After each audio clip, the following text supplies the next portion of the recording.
करामती निम क़दीम ज़माने जी ॻाल्हि आहे त बरे सग़ीर हिंदुस्तान मां हिकु शख़्स जेको बीमारी में वरतल हो तंहिंखे कंहिं शख़्स ॿुधायो त हकीम लुकमान वटि इलाजु मौजूदु आहे।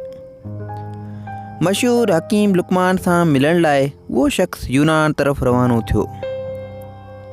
सफ़र जी मुसाफ़िरी में हू जिते बि तरसंदो हो त बुबर जे वण हेठां आराम कंदो हो ऐं बुबर जी काठियुनि जो ॿारण ॿारे रत पचा कंदो हो ऐं बुबर जे काठी जो लकुण पंहिंजे हथ में हमेशह खणंदो हो।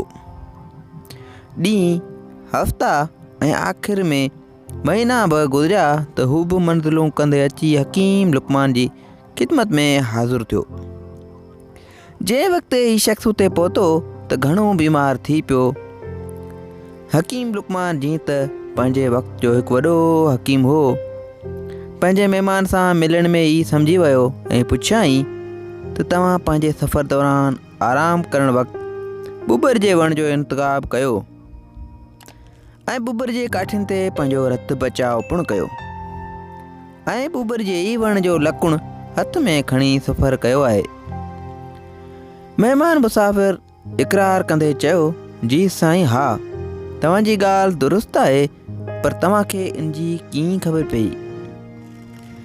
हकीम लुकमान जवाबु ॾिनसि त तव्हांजी हालत ॾिसी मूंखे ख़बर पई आहे त तव्हांखे जंहिं बीमारी वरितो आहे उहा बुबर जे वण मां ई तव्हांखे लॻी आहे।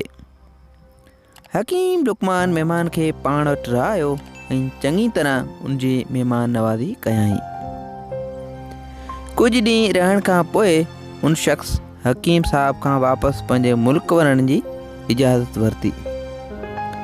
मोकिलाइण वक़्तु हकीम साहब उन शख़्स खे हिदायत कई त वापसी जे सफ़र में तव्हां जिते तरसो ऐं आराम कयो त निम जे वण हेठां तरसजो ऐं रद पचाव बि निम जे काठियुनि ते ई कजो ऐं निम जे ई लकुण पंहिंजे हथ में खणिजो। अहिड़ी तरह जॾहिं तव्हां पंहिंजे मुल्क पहुचंदव त बिल्कुलु सेहतमंद हूंदा।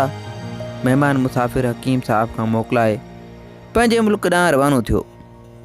सफ़र जे दौरान उन शख़्स हकीम साहब खां मिलियल हिदायतुनि ते सख़्ती सां अमल कंदे निम जे वण हेठां आराम कयो ऐं निम जे ई काठियुनि ते रद पचा कयो ऐं निम जे लकुण खे पंहिंजे सफ़र में साण रखंदे पंहिंजे मुल्क पहुची वियो।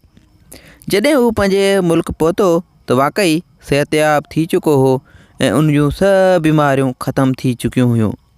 इहो निम जी करामत हुई जंहिं हुनखे सिहत बख़्शियो ऐं अलाह पाक जी नेमत निम जे वण जो क़दुरु करियो। ऐं वधीक वीडियोज़ जे लाइ असांजे चैनल खे सब्सक्राइब करियो।